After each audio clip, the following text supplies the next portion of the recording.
All right, now let's move on and start talking about iterative statements. And in this case, we'd like to talk about the for loop. So the for loop is to repeat some statement, and we would like to repeat for a specified number of times. Okay, so the important thing is it is a specified number of times. So we know how many times we will repeat. So this here shows a brief overview about how the for loop works in MATLAB. So you need to type in this for and end, which indicates when the for loop ends, okay? And things you have in between is the statement that you want to repeat and repeat and then repeat again, all right? And for this for loop, you are providing a loop variable which is going to increase or decrease in a specified way, and it will repeat. So for example, here, the k is starting from 5 with an increment of 10 going up to 25. So in other words, the k values we're going to have is 5, 15, and 25. So it's going to start from here, and it's going to end at this point. Okay, so we are, again, specifying how we will repeat this for loop. And how it works is, so first your k is 5.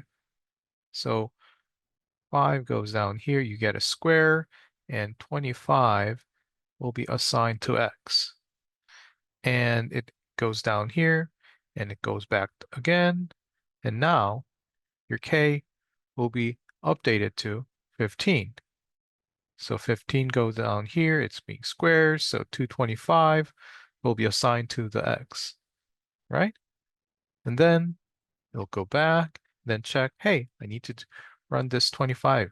So now my k is going to be 25. So 25 will be squared, and 625 will be assigned to the x. And it will go back and check, hey, am I done? And yes, that 25 was the last k that we wanted to use, right? So once it's done, it will get out of the for loop and move on, okay?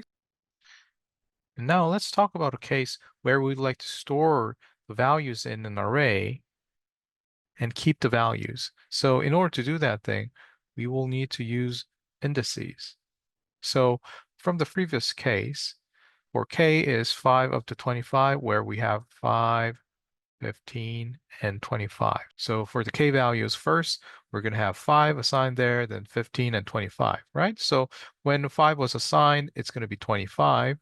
Then it will go back, and then your k is updated to 15. 15 is being squared, and now your x is going to be 225. And it will go back again, and then your k is 25, so 25 is squared. Now you have 625. So previously you had 25 in there.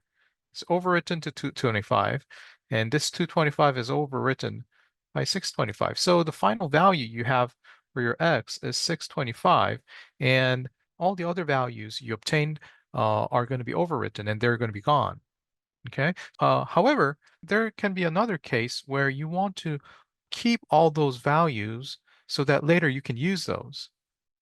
And if that's the case, you'll need to create an array and storing that information by using indices. So to save the data you repetitively computed, you need to vectorize the results.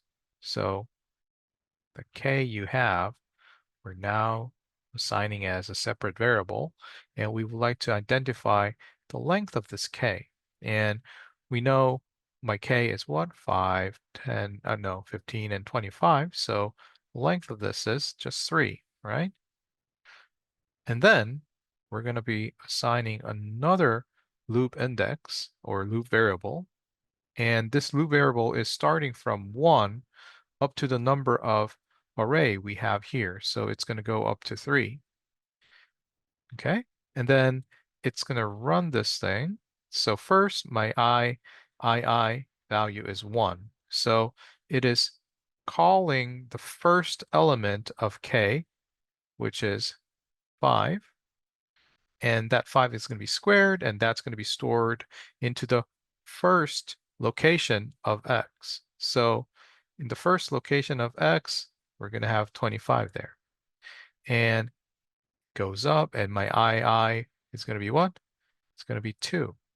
So it will call the second value of K, which is 15, and that is squared, and that's going to be stored at the second location of my X. So 225 is going to be stored here. And you repeat this thing for 25 and 35. Oh, my bad. This guy, we have 4 elements, right? And here we have 4 elements as well. So it will repeat this thing for 4 times, and we will store the values to the corresponding location of a vector x instead of overwriting and overwriting the values to a single number. So by using a code like this, we can now create a vector of x which stores all the values in there. All right? Any questions? So let's try this example together. And here we would like to clear all, those all, so C, so that we can initialize. And then for K is starting from 5 with the increment of 10 going up to 25. My X is going to be squared value of K. And we are ending this loop, right? So if we run this thing, what we'll see is X is 25. Then after that loop, X becomes 25. And after another loop, X is going to be 625, right? And final value that is going to be stored is 625. However, the previous value we had 25 and 225, they're all overwritten and gone. So in case we would like to keep those, now we're defining K is starting from 5 with increment 10 going up to 25. And then we would like to identify how many times you want to repeat this thing. So we would like to find the length of this vector, and for the new loop variable II that is starting from 1 up to n, so II is k II being squared, and we end the loop. So like I explained, the first, when my II, the loop variable was 1, it will pull out the first k value, which was 5, square it, and store it at the first location of the x, right? Then it goes back, my II, the loop variable, is updated to 2, and the second variable, second value of k, which is 15, will be squared, and the value is going to be stored at the second location of this k. So if we run this thing, now we see in your first iteration, your x is going to be 25. But now in the second iteration, 25 is kept there and the vector is increased to have 2 elements in there. So in the second element, we have the square value for 15, which is 225. And then for the third iteration, the third location, we have the 625 saved. So all the values will be stored in this vector x, which has a length of 3. Okay? So now let me introduce the bonus problem that I mentioned in class, and that will be about comparing some scenarios for your retirement savings. Okay, so the problem here is that we would like to compare the balance of 2 different saving scenarios using both Excel and MATLAB. Okay, and we assume the annual return rate is going to be a constant 9%, and let's ignore any taxes that may happen in real life. Okay, and I want you guys to create a plot that compares the balance of these 2 scenarios as a function of years. So a graph may look like this is the year, and here you have the balance, and it may go up something like this. So I want you to compare the 2 scenarios in a single graph. Okay, and the first scenario is that you're saving $6,000 a year, okay, for 10 years, starting from the age of 25. So from age 25 to 34, you're saving $6,000, and then you're just keeping that into your bank account. And the other scenario is that instead of saving uh, when you were relatively young, now you start to save $6,000 when you were at 35. And you're saving same amount till the age of 60. Okay? So for these two scenarios, I want you guys to try creating a table in Excel and generate a plot and do the same thing using MATLAB as well.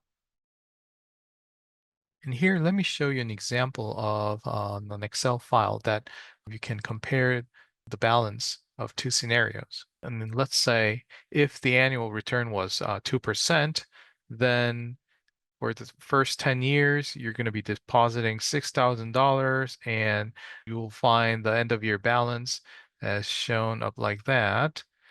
And the next scenario is you started saving the age of 35 and you're continuing this saving till age 60. And when you get 60 years old, this is going to be the amount you're going to be having for scenario number one, and this maybe for your scenario number two.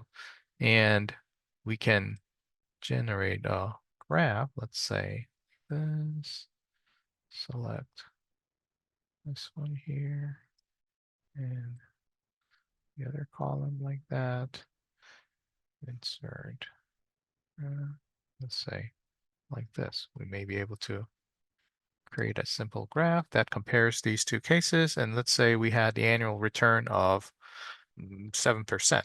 Then it will be updated like that. If we had 11% like that, see, it will change. So if we assume the annual return was only like 2%, then scenario number two will outperform.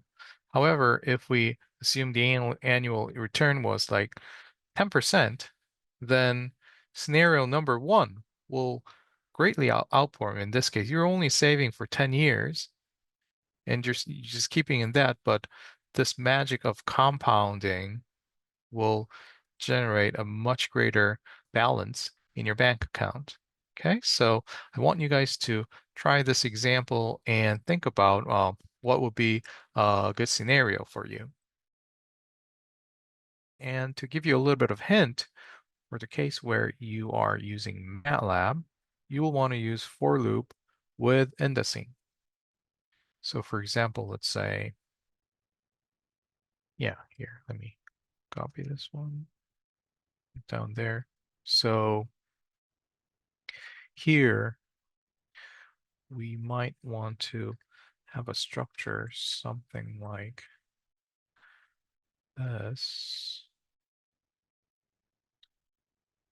here. This is just a hint, so it's not exactly same as what I'm trying to do here, but just to give you a little bit of hint. So for example, you may have the current year. This is current balance in year II, and you're adding a little bit more in there. And the sum of these is going to be what? The balance of your next year. So let's say your II was 2. So your balance at the year of 2 and the amount that you add in the year of 2, that's going to be added to become the balance in the year of 3. Okay, so you may want to have a structure that is similar to this, especially using the indices to solve this problem using MATLAB. Okay, good luck.